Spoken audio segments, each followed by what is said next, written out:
Second drop में बताता हूँ, कट ऑफ गिरी, मेरे थे 438 मार्क्स, कम हो जाते हैं सेकेंड ड्रॉप में डिप्रेशन के कारण। 80% केसेस में होता है, मेरा भी हुआ। 438 मार्क्स, लास्ट कट ऑफ हुई एमपी की, ओबीसी, मैं ओबीसी से हूँ, 439 मार्क्स।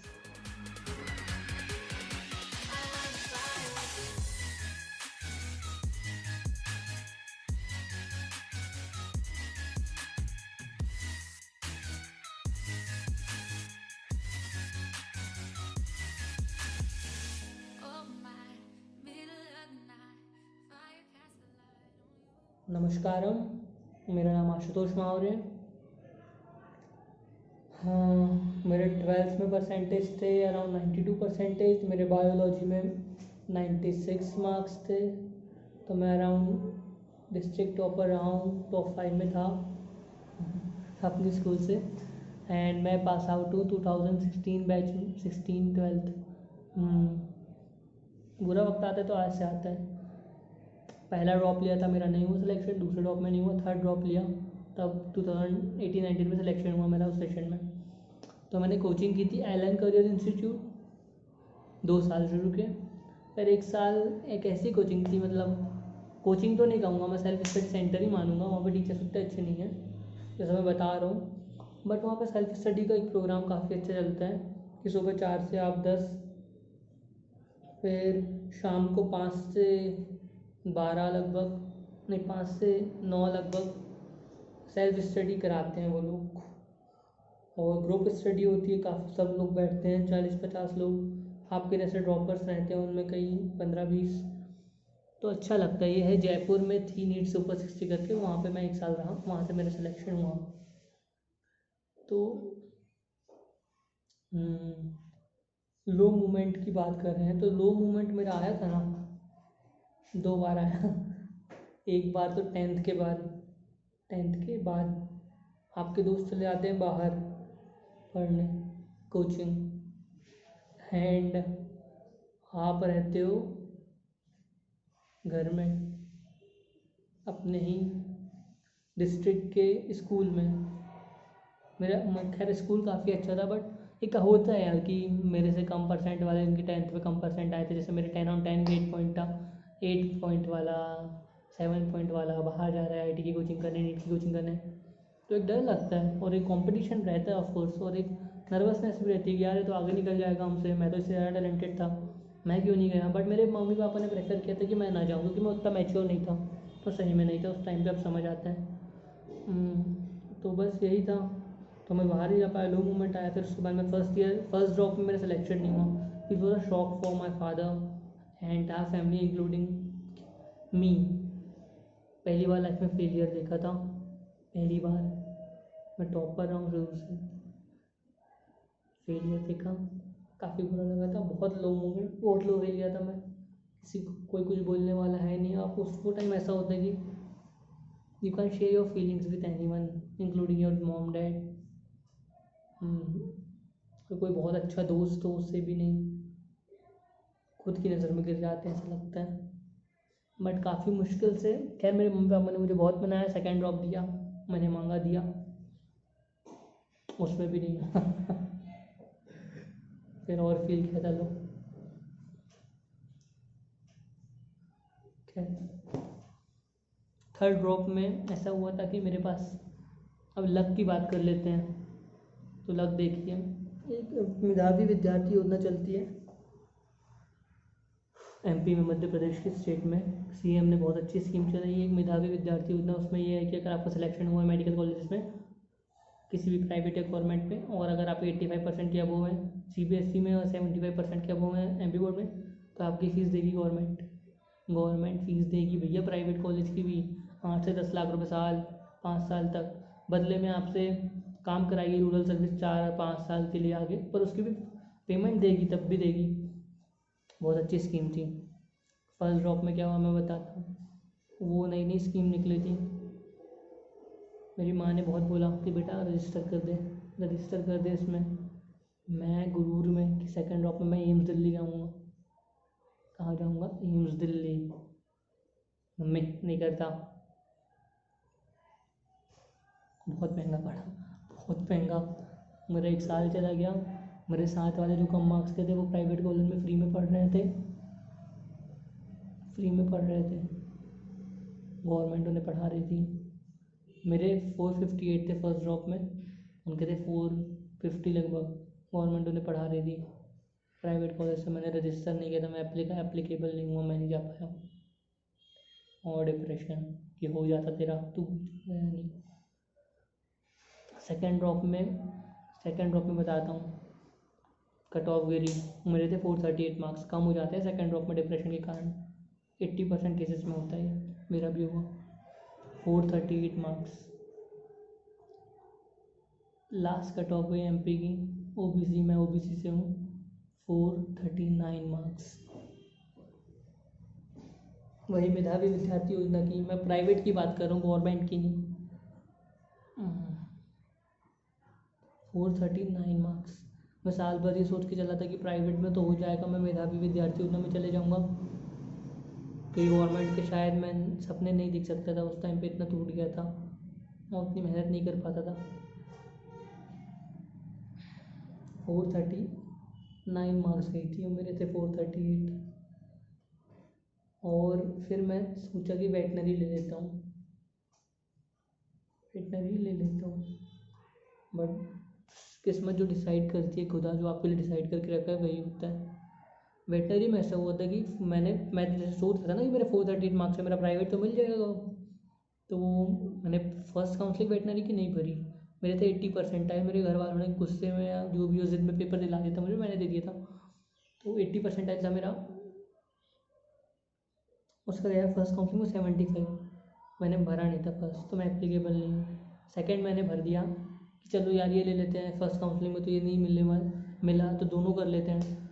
तो फर्स्ट सेकेंड काउंसलिंग मैंने वेटनरी का भरा, उसमें थे मेरे, उसकी कट ऑफ गई। पहली बार ऐसा हुआ किसी वेटनरी एग्ज़ाम के इतिहास में कि सेकेंड काउंसलिंग के मार्क्स ज़्यादा गए हों फर्स्ट काउंसलिंग से, और ओबीसी के मार्क्स ज़्यादा गए हों जनरल से। ओबीसी की कट ऑफ थी 82 परसेंटाइल और जनरल की थी 78 परसेंटाइल। 82 मतलब समझ रहे हो, मेरे 80 हैं। नहीं हुआ सिलेक्शन, वेटनरी में भी नहीं हुआ। बीटीएस वगैरह हमें करना नहीं था, वो तो हमें पता था, तो वेटनरी में नहीं हुआ। थर्ड काउंसलिंग पे आते हैं। नीट की थर्ड काउंसलिंग के आ रहे हैं 439 मार्क्स। आखिरी का लिस्ट गई, ख़त्म हो गई। मॉपअप में तो सीट बची नहीं थी उस साल, एनआरआई वगैरह की बची थी, तो वो तो अपन अफोर्ड नहीं कर पाते, तो उतना नहीं भरे। और वेटनरी की मैंने थर्ड काउंसलिंग नहीं भरा क्योंकि उसमें सीट नहीं बची थी। अब देखिए यहाँ पे भी लक, वो तो एक लगा, आपने देखा कि 82 परसेंटाइल गया, फिर सीट नहीं बची थी। फिर एक दिन पहले नोटिफिकेशन आता है अपने आप कि 4 सीट्स खाली हैं ओबीसी की, और उसके आखिरी कट ऑफ जाता है 71 परसेंटाइल। एंड मुझे जो पता था कि नहीं बची हैं सीट्स, तो मैंने नहीं भरा, और वो मेरा सेकेंड ईयर चला गया ऐसे ही। पर लक बता रहा हूँ, थर्ड ड्रॉप में मैं जब था, तो इस बार ऐसा हुआ था कि सबके जिन ने एलन के की, रेजोनेंसी की, आकाशी की मिलाए थे, सबके नंबर घटे थे। पता है जिस की से मैंने मिलाया और मेरे दोस्तों ने मिलाया, मैं 58 लोग पढ़ते थे हम जयपुर में, 57 लोगों के नंबर 20 नंबर कम हुए। 20 नंबर कम होना मतलब मैं कैटेगरी से बाहर था, सिलेक्शन नहीं होता। मैजिकली मुझे अब तक ज़्यादा अच्छे से समझ नहीं आया है, ऐसा कुछ गणित बैठा कि जो क्वेश्चन गलत थे मेरे, वो सही हो गए, और जो सही थे वो गलत हो गए, और 2 क्वेश्चन गलत है, 2 क्वेश्चन ही सही हुए हैं। मुझे आज तक उतना समझ नहीं आया, बट मैंने 543 नंबर काउंट किया था और नीट का रिज़ल्ट आया तो मैं 58 बच्चों में से इकलौता बच्चा था जिसने जितने काउंट किया था उतने ही नंबर आए। मैंने 543 काउंट किया था, मेरे 543 ही नंबर आए, और मेरी रैंक थी 26909 AIR। तो किस्मत, मुझे नहीं पता इसका एक्सप्लेनेशन अभी तक कि वो नंबर कैसे क्या हुआ, क्योंकि सबके नंबर कम थे और मैंने करीब, हम 57 की तो कम ही थे और 20 लोग लगभग एलन, रेजोनेंस, आकाश, इन लोगों से भी बात की, इनके भी नंबर कम हो रहे थे। God is great. तो मुझे at last Chhindwara institute of medical science मैंने ऑप्ट किया, क्योंकि मैं 3 साल घर के बाहर रह चुका था। मुझे 8-9 मेडिकल कॉलेज नए वाले जितने हैं एमपी के सारे मिल रहे थे, खंडवा, रीवा, सागर, शहडोल, शिवपुरी और पता नहीं कौन कौन से खुल गए हैं। पर मैंने सोचा कि अब मैं घर में ही रहूँगा, तो मैं Chhindwara institute of medical science ले गया। मेरे मार्क्स अच्छे थे तो सब मिल रहा था। फोकस्ड कैसे रहें? तो भैया फोकस तो आएगा, खुद से आएगा, लाना पड़ेगा अंदर से। डॉक्टर बनो तो मैं बता चुका हूँ पहले। क्रैश कोर्स नहीं, क्रैश कोर्स करना है नहीं करना है।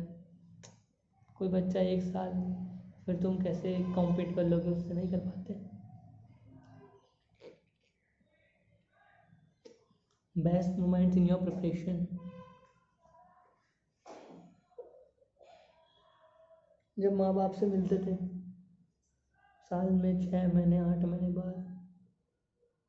Best moments of my preparation. और एक बार ऐसा हुआ था कि मैंने जैसे बताया 4 बजे बुलाते थे, तो सर ने एक रात पहले सबको बोला था कि एग्जैक्ट 4:30 पे होना है एंट्री सबकी क्लास के अंदर, सुबह 4:30 बजे self study.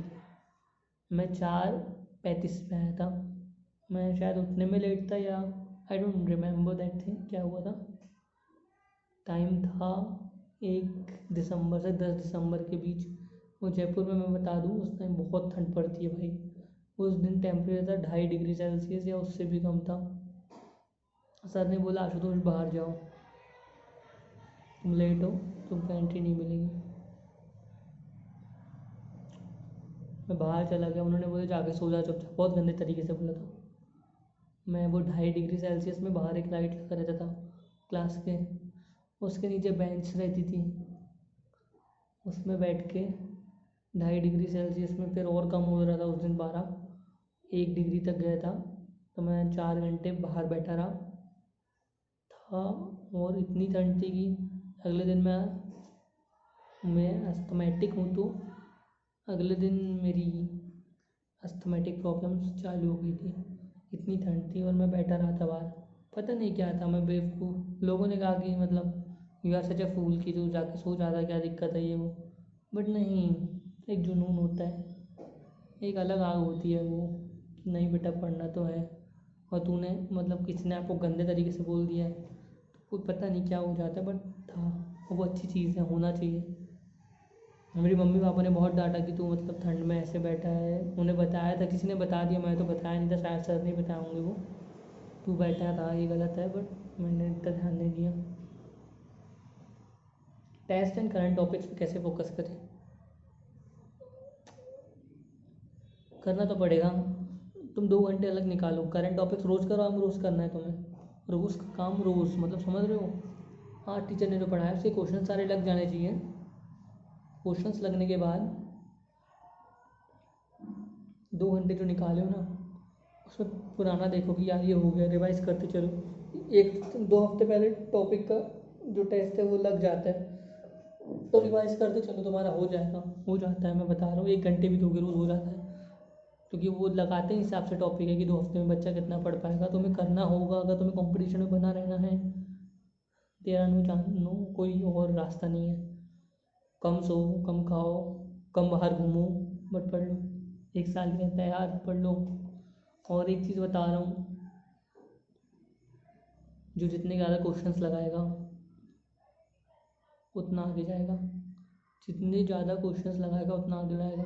Minimum 50 to 60,000 question चाहिए 1 साल में मिनिमम। मैंने लोगों को पर्सनली 2 लाख 3 लाख क्वेश्चंस करके देखा है 1 साल में, और वही होते हैं under 1000 rankers, under 2000, under 1000, under 100 वाले तो बात छोड़ो उनकी, वो अलग लेवल के रहते हैं। अगर आप एवरेज स्टूडेंट हैं 60,000 क्वेश्चन लगभग लगाने हैं। अगर आप क्वेश्चन बैंक कौन सा लें, तो यार बायोलॉजी की एक आती है एनसीईआरटी फिंगर टिप्स, एमटीजी की, शायद एमटीजी है, मुझे नहीं पता। एनसीईआरटी फिंगर टिप्स आप गूगल करिए, आ जाएगा। मैंने वो क्यों किया था, क्योंकि एक लड़का को उसकी दीदी ने बताई थी, क्योंकि सिलेक्टेड हो गई थी कि उसमें से क्वेश्चन आते हैं, तो उसको बहुत ज़्यादा फेथ था उस पर, तो वो हमेशा दिन भर वही लगाता रहता है। तो मैंने सोचा मैं भी लगा के देख लेता हूँ। करीब 20-30 हज़ार क्वेश्चन, 20 हज़ार क्वेश्चन रहे होंगे उसमें। 84 क्वेश्चन आए। कितने? 84 क्वेश्चंस। 84 क्वेश्चंस मीन्स बायोलॉजी से मतलब समझ रहे हैं आप, बहुत ज़्यादा ना वेटेज हो जाता है। मेरा हो गया था वेटेज बहुत ज़्यादा 84 क्वेश्चंस का। मेरे अराउंड 78-79 सही हुए थे। और फिर केमिस्ट्री में क्या करें? केमिस्ट्री में नोट्स पढ़िए, एनसीईआरटी उतनी काम नहीं आएगी, इनऑर्गेनिक की बस आएगी, कर सकते हैं तो करिए। और उसमें भी ट्रिक्स बनाइए कि ट्रेंड कैसा जा रहा है पीरियोडिक टेबल के अकॉर्डिंग। तो मैं तो नोट्स प्रेफर करता हूँ, प्रीवियस ईयर क्वेश्चन सफिशिएंट है। नोट्स करिए, प्रीवियस ईयर क्वेश्चन कीजिए, आपके 150 नंबर आ जाएंगे केमिस्ट्री में। बस बार बार कीजिए, रिवाइज करते चलिए। बार बार यही चीज़ बोलूँगा मैं। बोर्ड्स के मार्क्स मैटर करते क्या? नहीं करते यार। मेरे 92% थे। कितने थे? 92%। मैं बहुत ज़्यादा खुश था। मेरे 70% वाले दोस्तों का हो गया, मेरा नहीं हुआ। एरोगेंस नहीं होना चाहिए बिल्कुल। एरोगेंस आपको साल खा जाता है, ये क्या बताएगा, अरे झूठ बोल रहा है, ये कि इनसे कुछ पाता है क्या, इससे कुछ आता है क्या? पता है सीनियर ने क्या बताया था मुझे कि आशु एनसीईआरटी पढ़। मैंने बोला अबे एनसीईआरटी इतनी पतली होती है, क्या कर देगी। आखिरी में मैंने थर्ड ड्रॉप में एनसीईआरटी ही बस पढ़ा एंड आई वाज सिलेक्टेड। 2 साल मैंने सारे मॉड्यूल पढ़ा। बायोलॉजी के खासकर मॉड्यूल की बिल्कुल ज़रूरत नहीं है, बिल्कुल भी ज़रूरत नहीं है। अगर आपको 320-330 प्लस लाने मॉड्यूल मत पीजिए। हाँ 350 प्लस लानी है, पढ़ो मॉड्यूल भाई। 30-40 मार्क्स के लिए आप पूरा मॉड्यूल पढ़ रहे हैं, ये बेवकूफ़ी है, बेवकूफ़ी। 330-320 मार्क्स एनसीईआरटी पढ़ के आराम से आता है। बच्चे लाए हैं, मैं लाया हूँ। मेरे खैर 300 अराउंड कुछ थे, बट ठीक है, हो जाता है सिलेक्शन यार। हाँ अब देखिए, मैं एक बहुत हार्श चीज़ें बता रहा हूँ, शायद आपको बुरा लगे, सॉरी।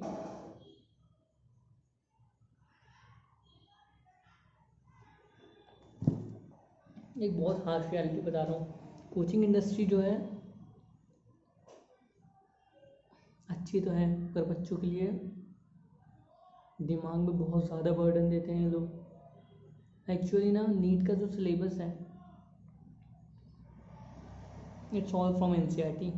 नीट के सिलेबस की हेडिंग लगी है ना, वही टॉपिक है, उसके बाहर का कुछ नहीं आता। 90% टॉपिक है वो। अब 90% समझ रहे हैं आप। और एनसीईआरटी के एक चैप्टर में 8 से 10 टॉपिक होते हैं मैक्सिमम, उससे ज़्यादा नहीं होते, कम ही होते हैं। समझ रहे हैं क्या हो रहा है बच्चों के साथ। और कोचिंग इंडस्ट्री के मॉड्यूल खोलिए, एक चैप्टर के करीब 15 टॉपिक, 20 टॉपिक। क्या हो रहा है मुझे नहीं पता, और कब से हो रहा है मुझे नहीं पता। कितने लोग सेलेक्ट नहीं हो पाए इस कारण मुझे नहीं पता। मेरा दिमाग चल गया था थर्ड ड्रॉप में। मैं स्टिक टू द एनसीईआरटी हो गया था। जो टॉपिक एनसीईआरटी में दिया है वही पढ़ना है, उसके अलावा कुछ नहीं पढ़ना है, कुछ नहीं। और बायो तो एनसीईआरटी के बाहर जाइए ही मत, बिल्कुल नहीं चाहिए। केमिस्ट्री के लिए ठीक है, ट्रिक्स लगेंगी बाहर की, अच्छी बात है, कोचिंग इंडस्ट्री वाले देते, बहुत अच्छी बात है। फिजिक्स वाले अच्छी अच्छी ट्रिक्स बताते हैं कोचिंग के लिए, बहुत अच्छी बात है। बायो के लिए बिल्कुल ना जाए। हाँ बच्चा कहाँ घबराता है, बच्चा सोचेगा यार एलन के मॉड्यूल पढ़ते हैं, एलन वाले मतलब टॉप लीडिंग फैकल्टी है, एलन आकाश पढ़ते हैं, रट डालेंगे, कर लेंगे, नीट हो जाएगा। अब बच्चा जाता है एलन के एनसीईआरटी पढ़ के, उसको सीनियर ने बताया, जैसे मुझे भी बताया था एनसीईआरटी पढ़। मैंने एनसीईआरटी पढ़ के गया, एलन के पेपर उठाया, अराउंड 90 क्वेश्चन में थे, 40 क्वेश्चन थे एनसीईआरटी से, 50 क्वेश्चन थे बाहर से। तो मैं डर गया, काफ़ी ज़्यादा डर गया यार। ऑफकोर्स कोई भी डरेगा कि ऐसा कैसे चलेगा, इतना मतलब इतने कम में हो जाता है। सिर्फ एनसीईआरटी पढ़ के, इसमें तो पूरा बाहर का दिखा रहा है। एलन के पेपर के अकॉर्डिंग मैंने अपनी स्टडीज़ कर ली। मैं इतना गधा था कि मैं ये समझ नहीं पाया कि प्रीवियस ईयर नीट क्वेश्चंस देखने चाहिए मुझे, जो कि मैं थर्ड ड्रॉप में देखा था। प्रीवियस ईयर नीट क्वेश्चन आप ज़रूर कीजिए, 2 से 3 बार 4 बार कीजिए, रट जाने चाहिए आपको। बहुत ज़्यादा फ़ायदा देंगे, बहुत ज़्यादा फ़ायदा देंगे। एक्स्ट्रा एज जो होता है ना, और बेसिक प्रिपरेशन दोनों देंगे। एक्स्ट्रा एज भी देंगे कि आपको एक एक्सपीरियंस हो जाएगा कि पेपर पैटर्न कैसा आता है, कौन से टॉपिक से किस टाइप के क्वेश्चन पूछे जाते हैं, क्योंकि एक टॉपिक से 20 टाइप के क्वेश्चन बन सकते हैं। कोचिंग वाला 20 पढ़ाएगा, उसका ड्यूटी है, बट ये तुम्हारा ड्यूटी कि तुम्हें कौन सा लेना है। पूछे तो 4 टाइप के जाते हैं, 20 टाइप के तुम क्यों पढ़ो, तुम गधे हो? नहीं हो ना। बट मैं था 2 साल, तुम मत बनना।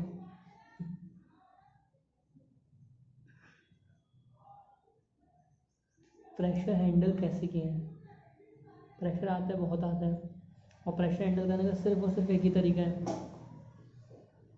बाउंस बैक पढ़ाई के साथ। प्रेशर जो ऊपर बन रहा है तुम्हारे, तुम सोचते जाओगे प्रेशर बन रहा है, क्या करूँ क्या ना करूँ, लोगों से बात करोगे, ये हो रहा है वो हो रहा है ये हो रहा है वो हो रहा है, सब प्रेशर देंगे, तुम दब जाओगे बुस्तल है। सिर्फ एक ही चीज़ है, अपनी किताबों के साथ बैठो, पढ़ो, नोट्स पढ़ो, प्रीवियस ईयर क्वेश्चंस लगाओ, थोड़े अच्छे मार्क्स आने लग जाएंगे ना, तुम्हारा प्रेशर अपने आप कम होता जाएगा, तुम बाउंस बैक करोगे प्रेशर पे। Bounce back is the strategy. मैं डॉक्टर विवेक बिंद्रा के बहुत वीडियोस देखता हूँ, तो शायद उनके ऐसे वर्ड्स आए, but bounce back is very सबसे क्रूशियल थिंग होता है लाइफ में भी और सिलेक्शन में भी। 10th के मार्क्स से नी वाले कम मार्क्स वाले नीट क्रैक कर सकते हैं? यार बताऊं, शायद जो 10th वाले हों कोई सुन ले, अच्छी बात है। 10वीं तक का साइंस ठीक है, वो है जो है। 11 से वापस बेसिक शुरू होती है। मेरे कई ऐसे दोस्त हैं जो 10th में अराउंड 80% 70% लाए थे, बट उन्होंने 90+ लाया था 12th में। क्यों? क्योंकि 11th की जो साइंस होती है ना, बेसिक से चालू होते हैं फिर से। भूल जाइए आप सब 16 साल जो पढ़े थे। बायो रिवाइज कैसे करें? एक ही तरीका है। हाँ, इससे एक कोई भी चैप्टर को तब तक पढ़ो, बार बार पढ़ो जब तक 15 मिनट बस आपको पन्ने पलटने चाहिए बुक्स के, पता है, क्योंकि आखिरी में रिवीजन ही काम आता है। आपने सब पढ़ लेना, कम पढ़ना पर रिवाइज बार बार करना, कम पढ़ना पर रिवाइज बार बार करना, कम पढ़ना पर रिवाइज बार बार करना, क्योंकि आखिरी में तुम ये समझ नहीं आएगा तुमने कितना पढ़ा, वो काम नहीं आएगा। तुम्हारे क्वेश्चंस कितने लगाए वो काम आएंगे। तुमने क्वेश्चन अच्छे वाले क्वेश्चन को स्टार मार्क करके रखा, उसका आंसर कैसे निकालते हैं वो काम आएगा। एंड तुमने कितनी बार रिवाइज किया वो काम आएगा। तुमने बहुत पूरा पढ़ लिया, इतना बड़ा ग्रंथ पढ़ लिया, बट तुमने रिवाइज नहीं किया, कोई काम का नहीं है। तुमने 6 बार सिर्फ इतना छोटा सा ग्रंथ पढ़ा है, 2 NCERT पढ़ी है 6 बार, और किसने मॉड्यूल पढ़ा है 2 बार। तुम्हारी 6 बार की NCERT बहुत ज़्यादा काम की है एज़ कम्पेयर टू 2 बार का module. Line to line NCERT, stick to the NCERT for bio specially. Physics के लिए मैंने क्या किया था मैं बता रहा हूँ। फिजिक्स के लिए क्रॉप आती है एलन की।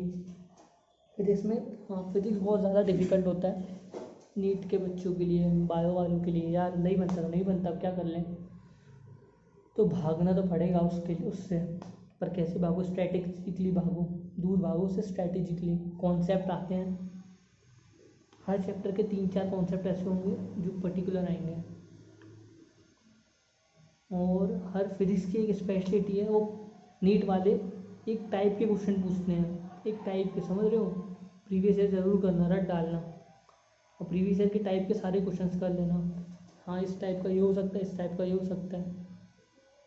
और जो एक पर्टिकुलर टॉपिक से पूछते हैं नीट वाले क्वेश्चन फिजिक्स के, ज़्यादा घुमावदार जो होते हैं वो टॉपर्स के लिए होते हैं, 150+ चाहिए तुमको तो, बट सिलेक्शन के लिए 120 से 140 is a very good score, very very good score. 120 तो बहुत अच्छा होता है। तो बेसिकली स्ट्रेटेजी होती है सिलेक्शन की कि आपका 320 अराउंड होना चाहिए बायो में, 150+ होना चाहिए अराउंड केमिस्ट्री में। कितने हो गए? 320 150 हो गए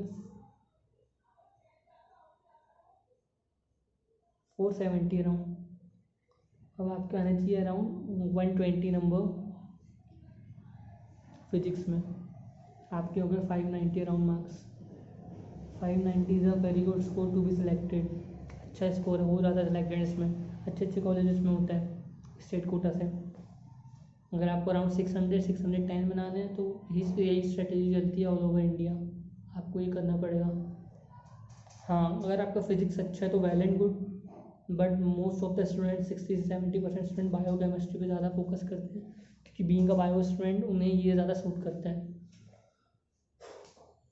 तो फिजिक्स के लिए मैंने क्या किया था, फिजिक्स के लिए क्रॉप आती है एलन की, उसमें प्रीवियस से सेलेक्टेड क्वेश्चंस होते हैं, और जिस टाइप के आते हैं वो क्वेश्चंस होते हैं। वो बुक मैंने कम से कम 4-5 बार लगाई थी, 4-5 बार, समझ रहे हैं? 4-5 बार लगाने से हुआ ये कि और प्रीवियस से क्वेश्चंस लगा लिए थे मैंने अच्छे खासे 4-5 बार, तो उससे हुआ 1 साल की बात कर रहा हूँ मैं, 3 साल प्रीवियस 2 ईयर मैंने जो पढ़ा बिल्कुल अलग स्टडी किया मैंने 3rd ईयर में, क्योंकि मुझे पता था कि मुझे क्या करना है क्या नहीं करना है।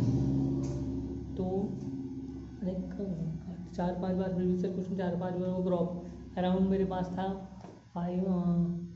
600-700 क्वेश्चन थे फिजिक्स के अराउंड, मैंने उसी को बार बार किया। तो उससे हुआ ये कि मेरे अराउंड 110 मार्क्स आ गए थे फिजिक्स में, क्योंकि बहुत अच्छा होता है फिजिक्स में मेरे अकॉर्डिंग बायो वालों के लिए। स्टार्ट से एंड तक कैसे खुद को मोटिवेट करें, एक ही चीज़ दिखनी चाहिए, माँ बाप की फ़ोटो रखना साथ में। मैं तो यही करता था, जब भी डिप्रेस होता था माँ बाप की फ़ोटो थी मेरे रूम में लगी थी, मेरे पर्स में थी, मैं रोज़ ही देखता था। और मैंने एक नई चीज़ चालू किया था जिस पे लोग मेरे पे हंसते थे काफ़ी।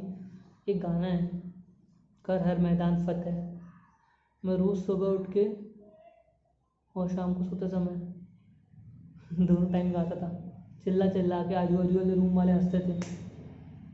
कर हर मैदान फतेह, कर हर मैदान फतेह, पिघला दे जंजीरें, बना उनकी शमशीरें। लोग हंसते थे। एक बार तो वो सर को लेके आ गए, सर देखो ये क्या जोकर है। सिलेक्शन हुआ ना, तो उन्होंने बोले कि सही में तूने कर लिया मैदान फतेह, क्योंकि उनका नहीं हुआ था मेरा हो गया था। और वो जो हंसते थे वो 4 साल 3 साल 4 साल 5 साल 6 साल वाले ड्रॉपर थे। तो मुझे थोड़ा डर भी लगता था उनसे कि बड़े बड़े लोग हैं, कितना तो पढ़े होंगे इनने। मेरे मार्क्स उनसे अच्छे आए, मेरा सिलेक्शन हो गया था, तो मैंने मैदान फतेह कर लिया। तो कुछ पागलपन तो होना चाहिए।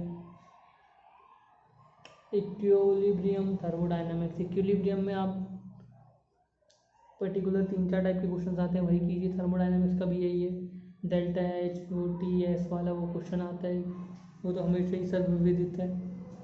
पर्टिकुलर टाइप के क्वेश्चन जो चैप्टर आपको टफ लगते हैं, उसमें एक पर्टिकुलर टाइप का क्वेश्चन सेट होता है, उन्हें आप प्रिपेयर कर लीजिए। पूरा चैप्टर पढ़ने की कोई ज़रूरत नहीं है, कहीं नहीं पूछा जा रहा।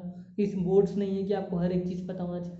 ये कॉम्पिटिशन की दुनिया है, इसमें जो पूछा जाता है बस वही पूछा जाता है। आजू बाजू के जो पूछा जाता है ज़्यादातर वो सिर्फ टॉपर्स के लिए होता है, सिलेक्शन एक एवरेज स्टूडेंट के सिलेक्शन के लिए नहीं। आप छोड़ सकते हैं, अच्छे नंबर आएंगे आपके, मेरी गारंटी। अगर आप सब करने जाएंगे, रिपीट कर रहा हूँ, अगर आप सब करने जाएंगे कुछ नहीं कर पाएंगे, और अगर सिलेक्टेड करने जाएंगे सिलेक्टेड हो जाएंगे। अगर आप सब करने जाएंगे कुछ नहीं कर पाएंगे, सब करने जाएंगे कुछ नहीं कर पाएंगे, सिलेक्टेड करने जाएंगे सिलेक्टेड हो जाएंगे। यही बहुत ज़्यादा बड़ी बात है। कितने आवर्स पढ़ते थे, हाँ कितने आवर्स पढ़ते थे से याद आया कि 6 to 7 hours is sufficient self study time. आप 7 घंटे 5-6 घंटे की कोचिंग होती है, 5-7 घंटे पढ़ लीजिए। 7 8 9 10 11 12 13 कितने 13-14 घंटे हो गया आपके पास। 10 घंटे हैं, 7 घंटे आराम से सोइए, 8 घंटे सोइए, सोने पे नो कॉम्प्रोमाइज़। कई लोग कम भी सोते हैं, अब एग्ज़ाम के टाइम पे कम सोइए ऑब्वियसली, बट 7-8 घंटे डेली जनवरी तक तो सोइए आराम से, फरवरी तक। फिर आखिर के 4 महीने थोड़ा कम सोइए, कम खाइए, और 10 घंटे होते हैं, जो करना है करो। फिल्म देखो, मैं तो बोलता हूँ रोज़ फिल्म देखो। तुम 7 घंटे पढ़ लिए, 4-5 घंटे की कोचिंग ले लिए, रोज़ फिल्म देखो या रोज़ घूमो, गर्लफ्रेंड आपकी बात करो, जो करना है करो, but priority should be your studies. 7 घंटे निकालो सेल्फ स्टडी में, जो कोचिंग जाते हैं रेगुलर जाओ, और जो करना है करो ना यार, कौन रोक रहा है। इतनी बोरिंग लाइफ भी नहीं होती कोचिंग की, बहुत मज़ा आता है।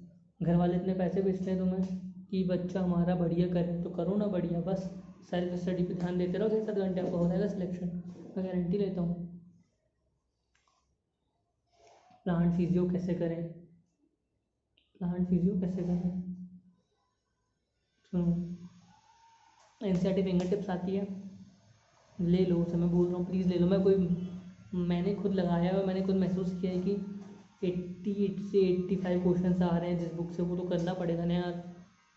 तुम एलेंट के सारे मॉड्यूल कर लोगे और वो छोड़ दिया, उससे क्वेश्चन आ रहे हैं, तो ये तो कोई लॉजिक की बात नहीं हुई। प्लीज़ करना, एनसीईआरटी फिंगर टिप्स लो, प्लांट फिजियो के क्वेश्चन लगाओ उससे। और टफ वाली एक एक्सरसाइज होती है वो छोड़ देना, एनसीईआरटी एग्जाम्पल लगाना, एक्सरसाइज 1-2 लगाना। एक टफ होती है वो छोड़ देना, वो कोई काम की नहीं है, वो लगाओ आप अच्छे से। और प्लांट फिजियो में लाइन टू लाइन पढ़ो, वो लाइन उठ के आ जाती है यार, और हम वही समझ नहीं पाते, इतना डरते हैं प्लांट से, क्या है। एनाटमी मॉर्फोलॉजी होती है, एग्जाम्पल उसके रट लो अच्छे से, और वही लाइन उठ के आई है, वही करो ना, क्यों डरते हो, करो। बस वही बार बार पढ़ना है तुमको, एनाटमी मॉर्फोलॉजी के चैप्टर अलग से एनालिस्ट कर लो, एग्जाम्पल इसका एग्जाम्पल है, इसका एग्जाम्पल है, एनाटमी में एग्जाम्पल ये होता है, इससे ये होता है। अच्छे से 2-3 शॉर्ट नोट्स बना लो, शॉर्ट नोट्स बहुत ज़रूरी है प्लांट फिजियो में, एनाटमी मॉर्फोलॉजी के लिए। और प्लांट फिजियो में तो लाइन टू लाइन एनसीईआरटी पढ़िए, कितने हैं आज 10-12 पेज तो होते हैं एक चैप्टर में, पढ़ लो ना, हो जाएगा। अगर तुम एनसीईआरटी फिंगर टिप से क्वेश्चन लगाओगे, करते जाओगे तुम खुद ही आइडिया जनरेट होगा कि हाँ इससे ये पूछता है, ये लाइन इंपॉर्टेंट है, ये नहीं है, तुम खुद ही पकड़ोगे, खुद ही छोड़ोगे, और ये आने लगा ना तुम्हें क्या पकड़ना है क्या छोड़ना है, यू विल बी सिलेक्टेड पक्का। 12th की फिजिक्स कैसे करें, अगर 12th की फिजिक्स कैसे करें, प्रीवियस ईयर क्वेश्चंस करो और कोई भी एक अच्छी रेफरेंस बुक पकड़ लो, वो करो। अगर तुमको 120-130 मार्क्स चाहिए, इतना सफिशिएंट है। पर एक चीज़ है, बार बार करना, 4 बार करो, 5 बार करो प्रीवियस ईयर क्वेश्चन, और वो जो रेफरेंस बुक पकड़े हो जाता है। कोचिंग में पेपर टफ क्यों आते हैं, सिंपल यार, उन्हें कोचिंग इंडस्ट्री चलानी है, एक्चुअली उनमें खुद में कंपटीशन होता है, इतना टफ पेपर मैंने निकाला, अब इतना टफ उन्होंने निकाला, फिर हमारे बच्चे इतना कर रहे हैं, तो उससे एक एवरेज निकालते हैं कि इस पेपर में इस बच्चे का इतना आ गया, मतलब नीट कितने से टफ आ जाए। अब नीट तो आता है ईजी, नीट अगर 70% आता है तो 110% का पेपर बनाते हैं, इतना टफ लेवल रहता है उसमें, तो नीट तो आता है ईजी, पर इन्हें पता करना रहता है अगर नीट टफ आ गया और हमने पेपर बच्चों की ईजी तैयारी कर पाई है तो वो दिक्कत है ना। अगर हमने बच्चों की टफ तैयारी कराई है, हमने अपनी साइड से टफ पेपर लिया है बट ईजी आ गया तो अच्छी बात है। तो वो ये थिंकिंग फिलोसफी रखते हैं अकॉर्डिंग टू मी। HCV करें, नहीं बिल्कुल नहीं। अगर तुम्हारा 150 प्लस का टारगेट है तो भी मत करो, क्योंकि तुम रिवाइज नहीं कर पाओगे, पता है सिलेक्शन के बाद, सिलेक्शन के टाइम पे जब तुम्हारा पेपर आएगा तो HCV रिवाइज करोगे, नॉट एट ऑल यार। और कॉन्सेप्ट्स बनाने हैं मत करना HCV रिवाइज, कॉन्सेप्ट बनाने हैं तो जो टीचर पढ़ाते हैं नोट्स, क्योंकि टाइम भी बहुत मायने रखता है सिलेक्शन की प्रोसेस में, टाइम सबसे ज़्यादा महत्वपूर्ण है। तो मैं HCV के 10 क्वेश्चन करने में अगर 5-6 घंटे लगा दूँ तो डेट्स नॉट वर्थ इट, नहीं बिल्कुल नहीं।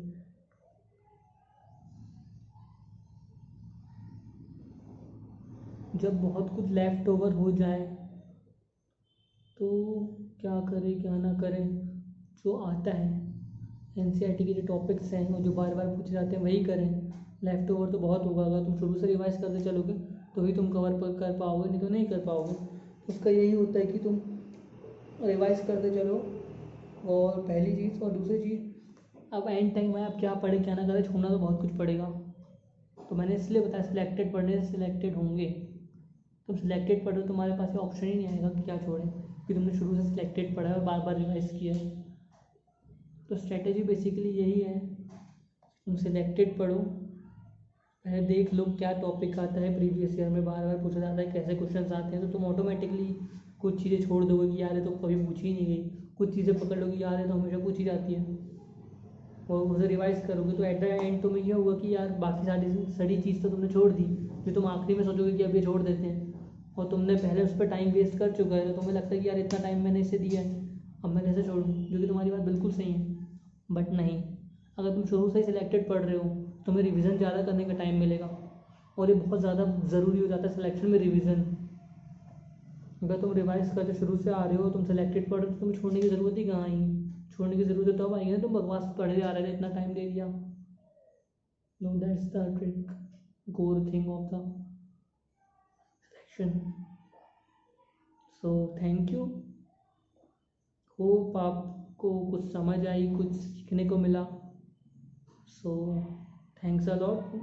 अगर कोई क्वेरी है तो मैं इंस्टाग्राम पे हूँ, एम आशू करके मेरी आईडी है, एम नीचे _5 times Ashu, and Ashutosh Mavre Facebook पे भी हूँ मैं। अगर आपको कोई भी क्वेरी है तो आप ज़रूर पूछें मुझसे, मुझे बहुत खुशी होगी आपको बताने में। धन्यवाद।